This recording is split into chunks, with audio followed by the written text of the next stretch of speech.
Good morning दोस्तों, स्वागत है आप सभी का पाली ऑनलाइन नर्सिंग क्लासेस में। जैसा कि ये सेकंड सेशन है अपना। सेकंड जो टॉपिक है इसमें आज अपन पढ़ेंगे भाई हार्ट, कार्डियोवैस्कुलर सिस्टम का ही पार्ट है। फर्स्ट क्लास में अपन लिया था भाई हार्ट की क्या स्ट्रक्चर है, क्या साइज एंड शेप है, तो ये सब उसने अपने फर्स्ट वीडियो में देख लिया था। अब ये अपना सेकेंड वीडियो है। उससे पहले अपन प्लीज़ एक काम कर दीजिए, आप मुझे ज़्यादा से ज़्यादा मोटिवेट करें और ये उसका सबसे बेस्ट जो जरिया है वो आप लाइक शेयर एंड सब्सक्राइब करें चैनल को। और ज़्यादा से ज़्यादा जितने ज़्यादा सब्सक्राइब मिलेंगे तो मैं मोटिवेट भी होगा, और जितना ज़्यादा शेयर करोगे आप तो दूसरे स्टूडेंट को भी इसका है ना ज़रूर फ़ायदा मिलेगा। तो अपने एक छोटा सा टॉपिक अभी इसको ऐड करेंगे। आज अपन ने सेकेंड पार्ट में हार्ट के लिया है conduction system of the heart, है ना। Conduction system of the heart के जो कंडक्टिविटी होती है, जो इम्प्यूर्स वगैरह होते हैं, जो इम्प्यूर्स ऐसे नोड से एवी नोड से फिर फाइबर्स और पर्किंग फाइबर्स तक के कौन सा जरिया और कैसे पहुंचता है, इसके बारे में अपन conduction system of the heart में पढ़ेंगे। इससे पहले थोड़ा सा सारांश में बता देता हूँ आपको कि हार्ट एक मस्कुलर ऑर्गन है जो ब्लड को सभी जो ऑर्गन्स है वहाँ तक पहुँचाने का काम कौन करता है? हार्ट करता है बाई पंपिंग से। रेगुलरली जो पंप करता है ब्लड को सभी ऑर्गन तक पहुँचाने का काम कौन करता है? हार्ट करता है। हार्ट का जो ये अपने कहाँ लोकेशन क्या होती है हार्ट में, ह्यूमन बॉडी में, तो उसकी लोकेशन होती है मीडिया स्टेनम, है ना। मीडिया स्टेनम थोरेसिक कैविटी में, है ना। और साइज क्या है? साइज इसकी होती है वेट की अगर बात करें तो वेट तो 300 ग्राम और 250 ग्राम फीमेल्स में ये एवरेज जो वेट होता है यही है। और साइज की बात करेंगे तो एज ए फिस्ट, है ना, मुट्ठी की तरह इसकी साइज है, या कन्वर्टेड जो कॉर्न होता है कॉर्न की तरह इसकी वो साइज है ना। और चैम्बर कितने होते हैं? चैम्बर 4 तरह के चैम्बर बताए थे हार्ट में। 4 तरह के चैम्बर होते हैं। जो एक बीच में हार्ट के जो बीच में एक लेयर होती है जो एट्रियम और राइट और लेफ्ट में को हार्ट को जो दो भागों में डिवाइड करती है, राइट और लेफ्ट में, है ना। यहाँ से लगा के यहाँ तक तो आएगा एट्रियल सेप्टम, और अपने वेंट्रिकल्स को जो दो भागों में डिवाइड करेगी राइट और लेफ्ट में, वो आएगा वेंट्रिकुलर इंटरवेंट्रिकुलर सेप्टम, है ना। 4 तरह के चैम्बर हो गए, right atrium, left atrium, right ventricle और लेफ्ट वेंट्रिकल। और 4 तरह के चैम्बर में ही 4 तरह के वॉल्स हो गए। वैसे 2 टाइप्स के वॉल होते हैं, है ना।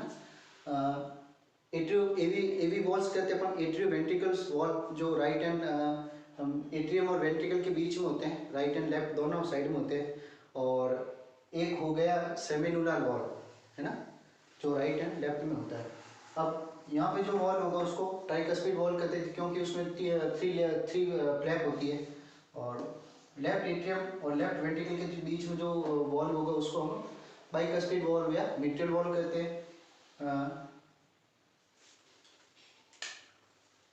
इस तरीके के अगर स्ट्रक्चर लेना, इसकी बात करते हैं,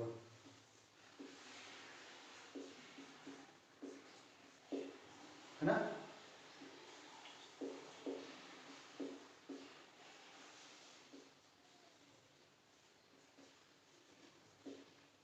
राइट एट्रियम और राइट वेंट्रिकल के बीच में जो वॉल होगा, एट्रियम और वेंट्रिकल के बीच में तो एट्रियो वेंट्रिकल वॉल हो गए। और यहाँ पे हो गया ट्राइकस्पिड वॉल, यहाँ हो गया बाइकस्पिड वॉल, जिसको अपन मिट्रियल वॉल भी कहते हैं। ये 3 फ्लैप का बना हुआ होता है, ये 2 फ्लैप का बना हुआ होता है। राइट वेंट्रिकल और पल्मोनरी आर्टरी के जो बीच में वॉल हो गया, जो लंग्स के लिए जाएगी, तो उस वॉल को क्या कहेंगे? अब सेमिनुलर वॉल। ये दोनों को मिला के सेमिनुलर वॉल, इसको कहेंगे अपन पल्मोनरी वॉल। यहाँ जो होता है यहाँ कहेंगे अपन एरोटिक वॉल, है ना, जो एरोटा को जाएगा। तो ये अपनी समरी होगी मेन में। उसके बाद में आज अपन इसी से आगे कंटिन्यू रख रहे हैं अपन conduction system of the heart. Okay, चल रहा है, रनिंग हो रहा है ना। Conduction system of the heart, conduction system of the heart का मतलब ये होता है कि अपना जो हार्ट है, पूरा होल ओवर स्ट्रक्चर है, अपना जो हार्ट है, ह्यूमन बॉडी में जो हार्ट होता है, इसमें स्पेशलाइज जो सेल्स होती है, मतलब जो टिश्यू सेल्स होती है, उसका एक मास बने होते हैं, उसके बने होते हैं जो हार्ट की जो लेयर होती है, जो मसल्स होती है, उनको इम्पल्स जो खुद जनरेट करके कॉन्ट्रैक्शन के लिए रेस्पॉन्सिबल करती है, कॉन्ट्रैक्शन के लिए उसको मजबूर करती है कि कॉन्ट्रैक्ट हो। तो उसके लिए ये मास होते हैं, है ना, उसके लिए मास होते हैं। और मास जो है ना रेस्पॉन्सिबल है किसके लिए? इम्पल्स के लिए। तो अपन ये इसमें देखेंगे कि इसमें कौन कौन से नोड होते हैं, जो कैसे इम्पल्स जनरेट कैसे होती है, इम्पल्स जो उसकी कंडक्टिविटी है वो कैसी रहती है, और किस तरीके से वो एट्रियम से वेंट्रिकल की तरफ वो कॉन्ट्रैक्शन होता है और कॉन्ट्रैक्ट करता है ना। और अपना जो पंपिंग का जो सिस्टम है वो प्रिंसिपल के सिद्धांत पे काम करता है। तो इसमें अपन थोड़ा सा देख लेते हैं ना। अब सबसे पहले अपन ये एक बात करेंगे इसमें, राइट एट्रियम, हार्ट के 4 चैम्बर हो गए, right atrium, left atrium, right ventricle और लेफ्ट वेंट्रिकल। तो राइट एट्रियम में जो सुपीरियर वेना केवा जो निकलती है ना, superior near opening of superior vena cava in right atrium, वहाँ पे कौन सा ये नोड हो गया, ऐसे नोड जो मास होते हैं, मसल्स मास होता है, उसको कहते हैं अपन ऐसे नोड। ऐसे नोड में साइनो एट्रियल नोड, ऐसे नोड मतलब cyano atrial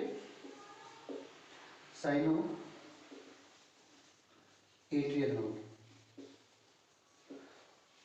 cyano atrial node. और इसका मेन फंक्शन क्या होता है, ये हार्ट ऑफ द हार्ट है, इसको क्या कहते हैं अपन, heart of the heart, sino atrial node.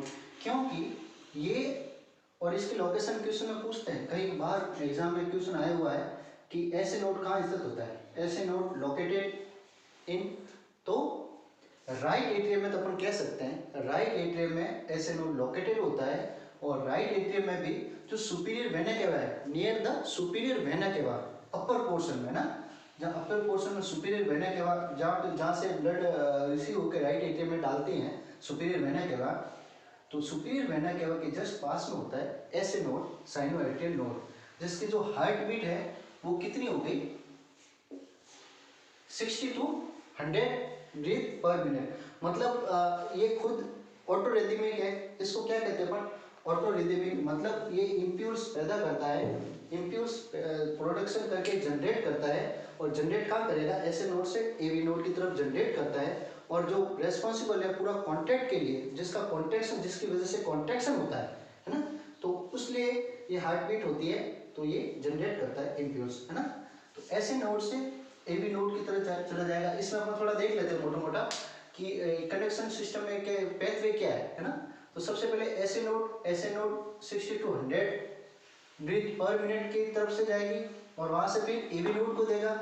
AV node जो एट्रियोवेंट्रिकल नोड भी कहते हैं अपन। एवी नोड जो है फिर बंडल ऑफ हिस्ट की तरफ जाएगा, ये बंडल ऑफ हिस्ट हो गया, और बंडल ऑफ हिस्ट से फिर बंडल ऑफ ब्रांच की तरफ जाएगा। बंडल ऑफ ब्रांच में फिर right and left bundle of branch हो गया।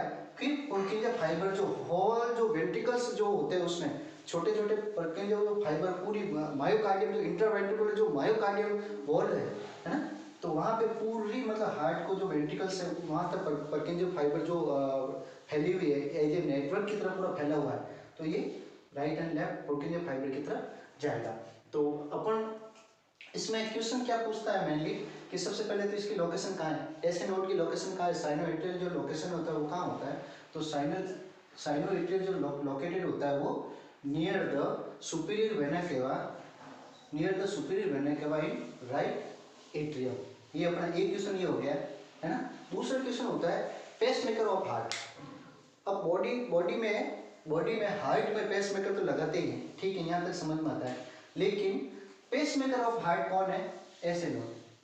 पेसमेकर ऑफ हार्ट कौन है, ऐसे नोड, है ना। और ऐसे नोड क्या करता है, ऐसे नोड जो है वो एवी नोड को, एक एवी नोड को जो इम्पल्स है वो आगे जनरेट करेगा, प्लस पूरी whole right atrium, left atrium, ऊपर की साइड में पूरी की मतलब पूरा ही ऐसे इस तरह घुमागा ये, इस तरीके के ये टोटल जो इम्पल्स जो आगे भेजेगा, तो वो ऐसे नोड सबसे पावरफुल होता है ना। फिर ऐसे नोड से कहाँ जाएगा, एवी नोड की तरफ। एट्रियोवेंट्रिकुलर जो नोड है, ये कहाँ स्थित होता है? ये near dorsal part of atrial septum. Atrial septum मतलब एट्रियल के जो सेप्टम का डोर्सल पार्ट है ना, नियर द डोर्सल पार्ट है, वहाँ पे इसका ये एवी नोड रहेगा। और एवी नोड जो है वो इसके जो ये भी ऑटोरिदमिक है, ऐसे नोड भी ऑटोरिदमिक था, तो उसी तरह ये भी ऑटोरिदमिक है, लेकिन ये कोऑर्डिनेट करता है ऐसे नोड को। ये कोऑर्डिनेट एवी नोड कोऑर्डिनेट करेगा ऐसे नोड को, मतलब ये खुद कभी भी मतलब अपनी तरीके से डिसऑर्डर कभी नहीं करेगा। ये जैसे ही ऐसे नोड की जो मतलब जो इम्पल्स आ रही है तो उसको मतलब ये फॉलो करेगा और उसका डिसऑबे कभी नहीं करेगा, ठीक है। लेकिन अगर एवी नोड अगर मतलब उसमें बाई चांस एवी नोड अगर मिस्टेक हो जाए या कुछ कोई वजह हो जाए, क्या तो उसमें वो सक्षम नहीं हो पाता कई बार ऐसे नोड, तो फिर एवी नोड खुद का वो इम्पल्स है वो जनरेट करने लग जाता है ना।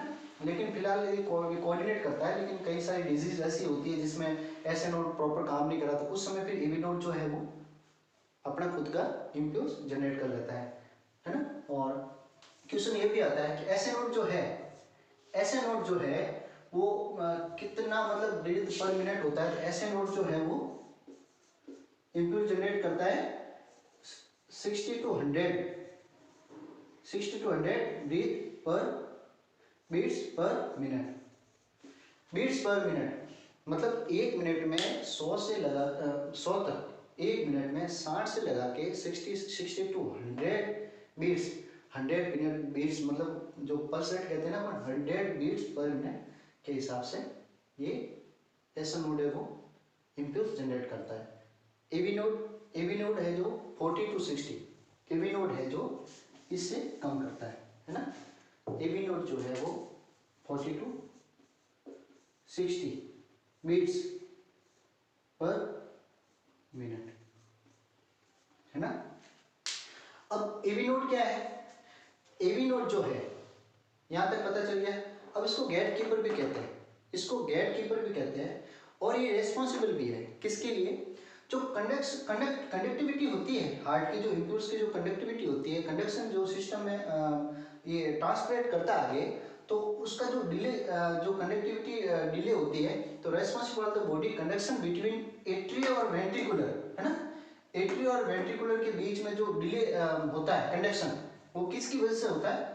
एवी नोड्स की वजह से। तो मतलब इसको एक अपना एवी नोड को आल से भी कह सकते हैं अपन, ये लेजी है थोड़ा, मतलब ऊपर जो है ऐसे नोड वो बराबर आगे भेजेगा, चलो आगे चलो तू भाई आगे दे, तू आगे दे। लेकिन एवी नोड क्या करता है, ये थोड़ी देर सो जाता है, एकदम से उठता है, क्या हो गया, फिर ये आगे भेजता है ना। इसलिए फिर वो कार्डियक साइकिल में आगे अपन पढ़ेंगे, तो फिर उसमें जो सिस्टोल और डायसिस्टोल है ना, जिसमें अपन एट्रियम है, तो एट्रियम जो हो गया उसमें सिस्टोल में 0.1 हो गया, फिर 0.7 हो गया है ना, और फिर उसमें 0.3 हो गया, और वेंट्रिकुलर में वापस 0.5 जो मिनट हो गया, तो आगे बढ़ेंगे अपन डिले सेंटर। तो इसका इफेक्ट कहाँ उसमें आगे आता है, फिर सिस्टोल और डायसिस्टोल और कार्डियक सर्किल में आगे पढ़ेंगे तो उसमें आएगा इसका, है ना। फिलहाल अपन को ये याद रखना है, एवी नोड जो है वो डिले कंडक्शन आगे भेजने के लिए रेस्पॉन्सिबल रहता है।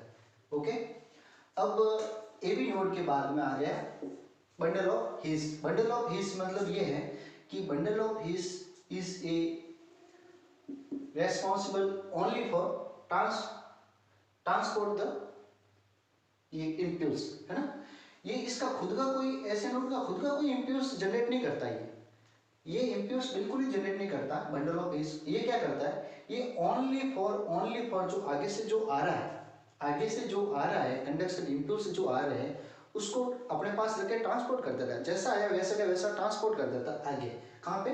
बंडल ऑफ ब्रांच और पुर्किंज ऑफ फाइबर की साइड में। तो इसका कोई बंडल ऑफ हीस है, ये खुद का कोई, जैसे ऐसे नोड अगर एवी नोड में तो कर रहा है, ये 100 से 60 बीट पर मिनट कर रहा है, ये भी मतलब 40 से 60 बीट पर मिनट कर रहा है, लेकिन ये जो ऑटोरिदमिक नहीं है, ये ऑटोरिदमिक है, ये ऑटोरिदमिक नहीं है। बंडल ऑफ हीस क्या करता है, वो आगे जो है आगे जैसा आगे से इंफ्यूज होता है वैसा का वैसा आगे ट्रांसपोर्ट कर देता है। एक तरह से एज ए कनेक्शन कह सकते हैं अपन, है ना, एक कनेक्टिविटी का काम करता है इसे, है ना। तो बंडल ऑफ हीस के बाद में बंडल ऑफ ब्रांच मतलब ये राइट एंड लेफ्ट की तरफ, ये फिर बंडल ऑफ ब्रांच जो हो गया राइट एंड लेफ्ट की तरफ ये आगे भेज दिया इसने। तो राइट और लेफ्ट की तरफ जैसे भेजेगा तो क्या करेगा, इंटरवेंट्रिकुलर जो सेप्टम हो गया उसमें राइट एंड लेफ्ट में भेज देता है। उसके बाद में बंडल ऑफ ब्रांच, ये जो बंडल ऑफ ब्रांच ये हो गया, बंडल ऑफ ब्रांच के बाद में पुरकिंजे फाइबर, पुरकिंजे फाइबर। तो ये क्या करता है, ये हॉल जो ये इंट्रा वेंट्रिकुलर मायोकार्डियम हो गई, इंट्रा वेंट्रिकुलर मायोकार्डियम हो गई, यहाँ पुरकिंजे फाइबर का जो नेटवर्क होता है राइट एंड लेफ्ट साइड में, तो इस साइड में ये पूरा भेज देता है, इम्पल्स को भेज देता है। और इम्पल्स इसका जो पुरकिंजे फाइबर जो है ये इनका इनका जो वो इम्पल्स रहेगा उनका क्या रहेगा, तो 20 से 40 मिनट पर मिनट, 60 से 100 ब्रीथ पर मिनट। ऐसे नोट इम्पल्स क्या रहेगा इसका 40 से 60, 60 से 100 ब्रीथ पर मिनट। और ये तो बिल्कुल ही करता नहीं, ये तो सिर्फ कनेक्टिविटी का काम करता है, आगे भेजता है। और वापस बंडल ऑफ ब्रांच का कितना रहेगा, सॉरी पुरकिंजे फाइबर का 20 से 40 ब्रीथ पर मिनट। मतलब अगर इसमें बात ये है, ये भी इनका ही वो ये फॉलो करता है, ये भी डिसओबे नहीं करता पुरकिंजे फाइबर का। लेकिन अगर एसए नोड और एवी नोड, इसमें अगर एवी नोड और एसए नोड जो उस कैपेबल नहीं रहते हैं, मतलब वो अगर खुद का इम्पल्स जनरेट नहीं कर पाते हैं किसी भी वजह से, चाहे डिजीज कंडीशन हो या और कोई कंडीशन हो, तो फिर क्या करता है, ये अपना खुद का इम्पल्स जनरेट करता है और ये फिर कोऑर्डिनेट करता है ना। तो ये ऐसे नोड जो है ना, ये कंटिन्यूसली रेगुलरी कॉन्ट्रैक्शन के लिए कोऑर्डिनेट करते हैं और कोऑर्डिनेट करके आगे इम्पल्स को भेजते हैं, है ना। तो कई बार क्वेश्चन आता है, याद रखना आप लोग, कई बार क्वेश्चन आता है, एक तो स्पेशली इसका आता है कि हार्ट ऑफ द हार्ट किसको कहेंगे, ऐसे नोड। नंबर 1, ऐसे नोड कहाँ लोकेट होता है, near the superior vena cava in right atrium, है ना। 2 क्वेश्चन हो गए।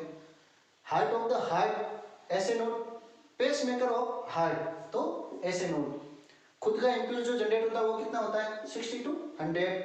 उसके बाद में ऐसे नोड आएगा, ऐसे नोड पे lower dorsal part of atrial septum, atrial जो सेप्टम है लोअर पार्ट एट्रियल सेप्टम, मतलब ये जो है lower part of dorsal part है ना, इसके जस्ट पास में एवी नोड रहता है। इसका खुद का कितना हो गया 40 to 60 breath per minute, beats per minute, है ना। तो फिर ये आगे जनरेट देगा किसको, बंडल ऑफ हिज को, है ना। ये सिर्फ कनेक्टिविटी करता है, ये आगे राइट एंड लेफ्ट ब्रांचेज में जाएगा, ठीक है ना। Right and left bundle of branch में जाके फिर ये पुरकिंजे फाइबर को देगा। तो ये क्वेश्चन आते रहते हैं, इसमें थोड़ा ही ध्यान रखना। ये एक्चुअली में क्या है अपने वो आगे काम आएगा, ये अपन पढ़ाएंगे कार्डियक साइकिल, तो कार्डियक साइकिल में ये बहुत मायने रखती है ना। समझ में आ गया यहाँ तक, चलो ठीक है आगे चलते हैं। अब अपन कार्डियक ब्लड वेसल्स के बारे में बता देते हैं, क्योंकि ब्लड वेसल्स हार्ट तो पढ़ दिया आपने, अब ब्लड वेसल्स पढ़ना जरूरी है, तो ब्लड वेसल्स को अपन पढ़ते हैं।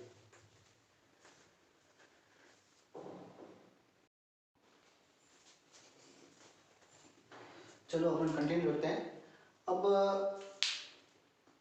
अपन ने आगे पढ़ लिया था, अभी जस्ट अभी पढ़ा है अभी कि अपने चैम्बर कौन कौन से होते हैं, उसके बाद में ऐसे नोड क्या होता है, एवी नोड क्या होता है, ये अपने बंडल ऑफ हीज क्या होते हैं, bundle of branch right and left, और पुरकिंजे फाइबर ये कैसे कंडक्टिविटी कंडक्शन सिस्टम कैसे काम करता है, और कितना मतलब कौन सा नोड कितना इम्पल्स है वो जनरेट करती है। अब हम आगे पढ़ेंगे ब्लड वेसल्स, क्योंकि कार्डियोवैस्कुलर के साथ में हार्ट के साथ में ब्लड वेसल्स भी पढ़ना बहुत ज़रूरी है, तभी अपन को आगे समझ में आएगा कि कार्डियोवैस्कुलर सिस्टम है क्या पूरा, है ना। तो अब कंटिन्यू रखते हैं अपन, थोड़ा सा एक बार समरी कर लेते हैं कि उससे पहले कि ये किस तरीके का ब्लड सर्कुलेशन बॉडी में होता है, आर्टरी और वेंस वगैरह ये किस तरीके से काम करती है और कैसे थ्रू आउट होता है ब्लड। तो सबसे पहले अपन ने स्टार्ट किया राइट वेंट्रिकल से, है ना। सबसे पहले अपन ने स्टार्ट किया राइट वेंट्रिकल से, राइट वेंट्रिकल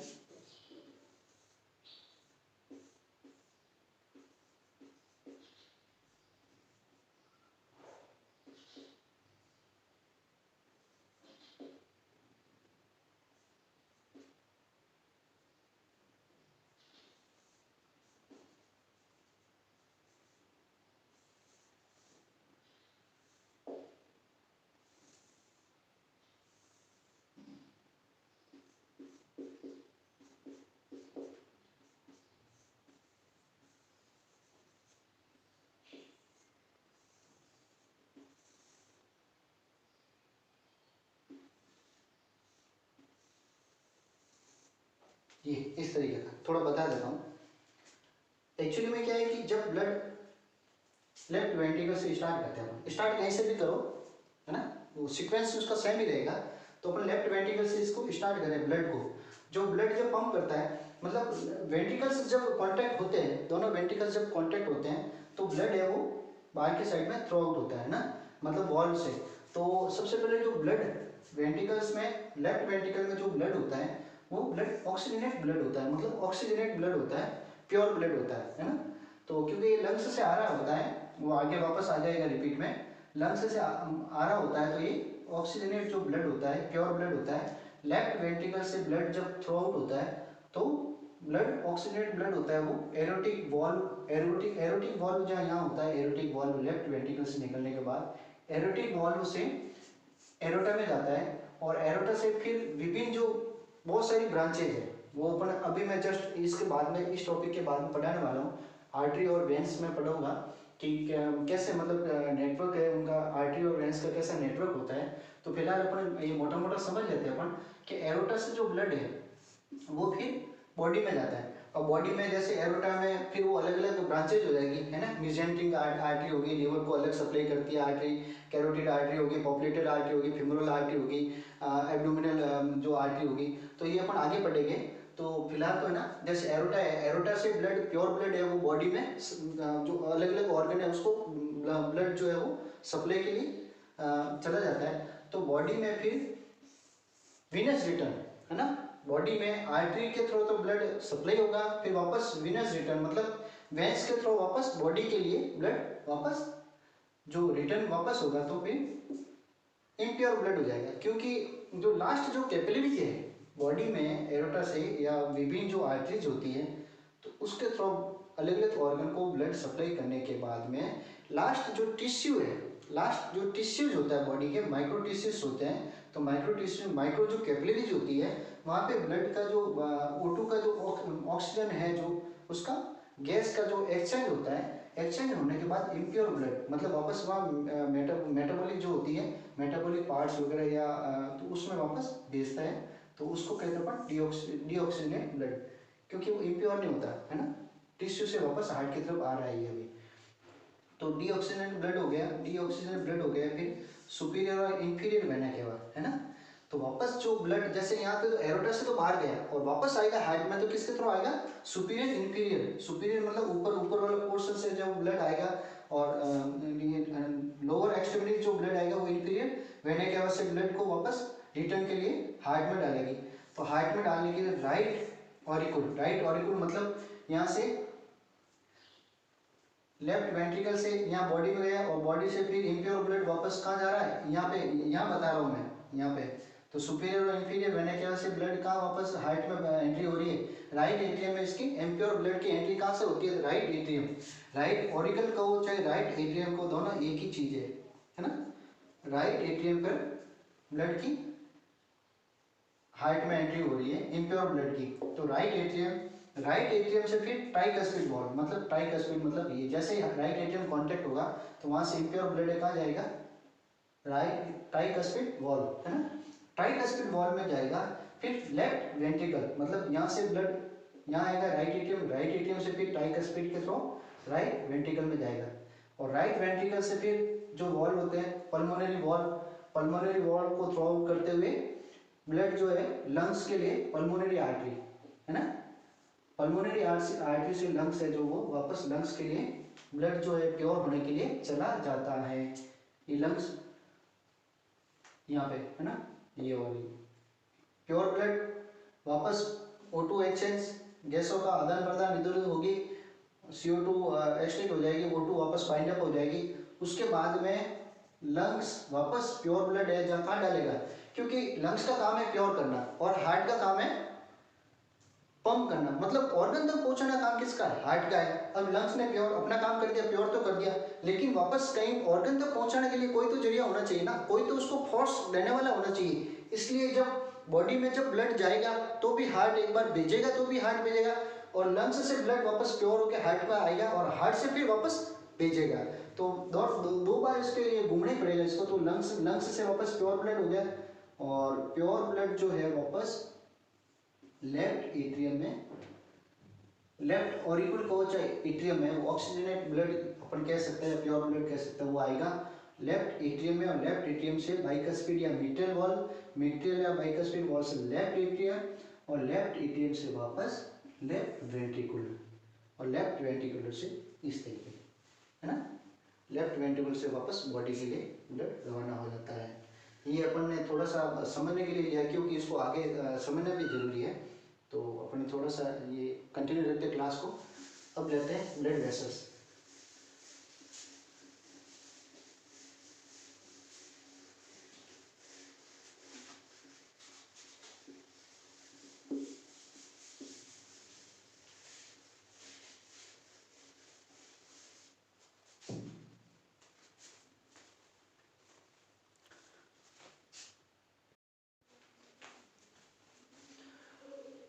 अब अपन पढ़ते हैं इसमें आगे।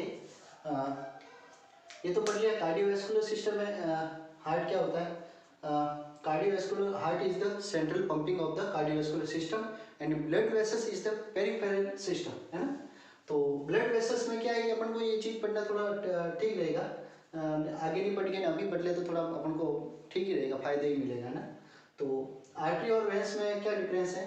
सबसे पहले तो जो नेटवर्क है ना ब्लड वेसल्स का, वो किस तरीके से होता है बॉडी में, तो उसका एक थोड़ा सा डायग्राम बना के आपको समझाने की कोशिश कर रहा हूँ कि आर्टरी और वेंस एरोटिक जो सिस्टम होता है ना, आर्टरी सिस्टम और वेनस सिस्टम। आर्टरी सिस्टम मतलब जाने वाला जो सिस्टम होता है ना, आर्टरी सिस्टम, और जो वेंस है और वापस वेनस रिटर्न ब्लड से, मतलब हार्ट से जो ब्लड थ्रू आउट कर रही है बॉडी के सभी जो ऑर्गन है वहां तक, उसको कहेंगे अपन आर्टरी सिस्टम। और वेनस सिस्टम मतलब वापस वेनस रिटर्न, हार्ट को ब्लड लेके आ रही है ना। तो सबसे पहले जैसे लेफ्ट वेंट्रिकल हो गया, है ना। लेफ्ट वेंट्रिकल में ब्लड ऑर्गन तक पहुंचेगा किससे, एरोटा से, है ना। एरोटा के थ्रू लेफ्ट वेंट्रिकल से ब्लड पहुंचेगा। तो एरोटा जो है, सबसे पहले एरोटा जो आर्टरी होती है ना, जिसको अपन largest artery of the human body, है ना, ह्यूमन आर्टरी जो अपन ह्यूमन बॉडी में कह सकते हैं, लार्जेस्ट जो आर्टरी है ना, और लॉन्गेस्ट भी है। आर्टरी अगर क्वेश्चन आता है कई बार, जैसे सबसे लार्जेस्ट मतलब सबसे बड़ी, है ना, जो डायमीटर में सबसे बड़ी, और लॉन्गेस्ट मतलब लंबी, तो अपन आंसर क्या लिखेंगे अपन, अगर बाय द वे जैसे क्वेश्चन आएगा तो क्वेश्चन आता भी है ना। तो लार्जेस्ट और लॉन्गेस्ट जो आर्टरी होगी वो ह्यूमन बॉडी में एरोटा, ठीक है ना। आर्टरी में अगर पूछे तो एरोटा है। हाँ ये ठीक है कि वो अलग मैटर है कि आगे अपन जैसे पल्मोनरी में पढ़ेंगे तो पल्मोनरी आर्टरी और उसमें वो थोड़ा वो अपवाद टाइप होगा, लेकिन अपन लार्जेस्ट और longest artery of the human body तो क्या लिखेगा अपन, एरोटा, जो 25 mm जो होता है, 25 mm इसका डायमीटर होता है।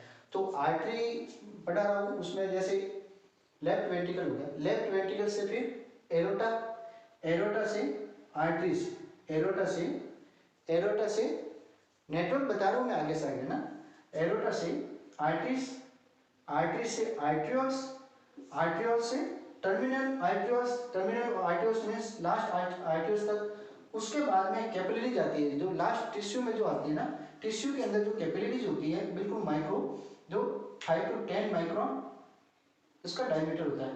कैपिलरीज, कैपिलरीज से फिर बॉडी में जो टिश्यू में अपने कैपिलरीज के अंदर फिर वो क्या कहते हैं, एक तरह से गैस का जो गैसों का एक्सचेंज होगा, आदान प्रदान होगा, है ना। फिर बॉडी से फिर इम्प्योर जो ब्लड है वो वापस वेंस की तरफ वापस रिटर्न होगा। यहाँ तक तो ये आर्टरीज है, यहाँ तक तो ये आर्टरीज का हो गया, मतलब प्योर ब्लड हो गया, जो रेड में जो राइट लिखा हुआ है। उसके बाद में इम्प्योर ब्लड आएगा वेंस में, अब वेंस के थ्रू वापस हार्ट तक जाएगा। तो यहाँ पे O2 का एक्सचेंज हो गया, रेस्पिरेटरी जो एक्सचेंज हो गया। उसके बाद में वेन्यूल्स, विनस कैपिलरीज, यहाँ तक तो कैपिलरीज, फिर बॉडी में यहाँ हो गया और वापस वहीं से टिश्यू में जुड़ी होगी विनस कैपिलरीज, विनस कैपिलरीज से वेन्यूल्स, वेन्यूल्स से फिर वेंस, है ना, और वेंस से सुपीरियर या इंफीरियर वेना केवा, और वहां से फिर राइट एट्रियम। ये है विनस सिस्टम। टिश्यू के जो ऑर्गन है कैपिलरीज है ना, वेनस जो कैपिलरीज है वहाँ से ब्लड को वापस मतलब रिवर्स कह सकते हो, रिटर्न कह सकते हो, हार्ट तक लेके आना इम्प्योर ब्लड को वेनस सिस्टम, उसके बाद में प्योर ब्लड को एरोटा हार्ट से टिश्यू तक पहुंचाना, लास्ट कैपिलरी तक, है ना। तो ये एक सिस्टम समझाने की कोशिश करी है मैंने। सबसे पहले आर्टरी में कैसे क्या आएगा, एरोटा से आर्टरीज जो 4 mm की होती है ना। फिर ब्रांचेज ऑफ आर्टरीज की ब्रांचेज जो अगर डिवाइड होगी तो वो किस में आ जाएगी, फिर आर्टरी से फिर आर्ट्रियोल्स जो mm की नहीं होकर 30 माइक्रोन की होती है ना, जो डायमीटर उसका हो गया, ये और भी कम हो गया। सबसे ज़्यादा डायमीटर किसका है, 25 mm एरोटा का होता है आर्टरीज में, है ना, जो लार्जेस्ट और लॉन्गेस्ट भी है। उसके बाद में जो आर्टरीज है वो एरोटा है, आर्टरीज से ब्रांच में डिवाइड हो जाएगी तो आर्टरियोल्स और ज़्यादा ब्रांच में डिवाइड हो जाएगी तो टर्मिनली आर्टरीज जो 25 माइक्रोग्राम ही होता है, सॉरी माइक्रोन ही होता है ना, ग्राम में नहीं होगा, माइक्रोन में होता है, माइक्रोमीटर, है ना। टर्मिनल आर्टरियोल्स और ज़्यादा डिवाइड होगी टिश्यू में तो अपन कह सकते हैं कैपिलरीज। सो मैक्सिमम जो रेजिस्टेंट ब्लड, ये क्वेश्चन आता भी है, मैक्सिमम रेजिस्टेंट ब्लड कहाँ होता है, क्वेश्चन कई बार आया हुआ है ये भी। Maximum resistant of the blood in our human body तो वो कहाँ होता है, कैपिलरीज में, मतलब कैपिलरीज में सबसे ज़्यादा ब्लड है वो रिजर्व रहता है ना।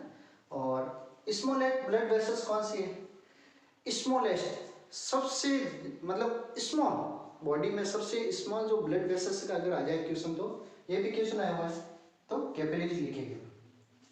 Maximum resistant of blood in human body तो भी अपन कैपिलरीज लिखेंगे। 2 क्वेश्चन यही बन गए ना, तो ये हो गया। उसके बाद में यहाँ कैपिलरीज जो हो गई वो विनस कैपिलरीज में कन्वर्ट हो जाएगी क्योंकि वेन्स को वापस रिटर्न हो रही है ब्लड, तो विनस कैपिलरीज से वेन्यूल्स में, जैसे यहाँ आर्टियोल्स था वैसे यहाँ वेन्यूल्स हो गया, वेन्यूल्स से फिर जैसे यहाँ आर्टरी था वहाँ पे वेन्स हो गया, वेन्स से भी फिर सुपीरियर और इंफीरियर वेना केवा वो आ गई। अच्छा, सुपीरियर इंफीरियर वेना केवा में अगर लार्जेस्ट पूछे, largest when in human body, largest when in human body तो क्या लिखेंगे अपन, सुपीरियर वेना केवा। फर्स्ट अगर पूछे largest veins in human body, first largest when in human body तो क्या आएगा, सुपीरियर। और सेकंड अगर पूछे, सेकंड का पूछे, सेकंड लार्जेस्ट वेन कौन से तो फिर इंफीरियर वेन के बाद। अच्छा, इसमें भी यूं है, अगर लार्जेस्ट का पूछे तो फिर क्या आएगा, सुपीरियर या इंफीरियर वेन के बाद फर्स्ट और सेकंड। और अगर लॉन्गेस्ट का पूछ ले तो क्वेश्चन आया हुआ है,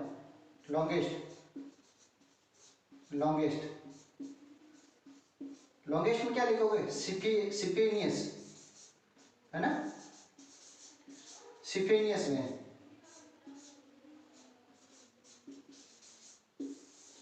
सिफेनियस वेन, लॉन्गेस्ट वेन मतलब बड़ी जो वेन है वो कौन सी है, तो उसमें सिफेनियस ये वेन लिखना है। और लार्जेस्ट पूछे तो अपन सुपीरियर या इंफीरियर वेन के बाद आएगा।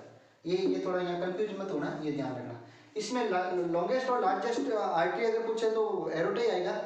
इसमें अगर लॉन्गेस्ट है तो लॉन्गेस्ट में अपन क्या लिखेंगे, सिफेनियस, और लार्जेस्ट है तो लार्जेस्ट में क्या लिखेगा अपन, सुपीरियर, है ना। कंप्लीट यहाँ पे है, ये थोड़ा बता दिया मैंने।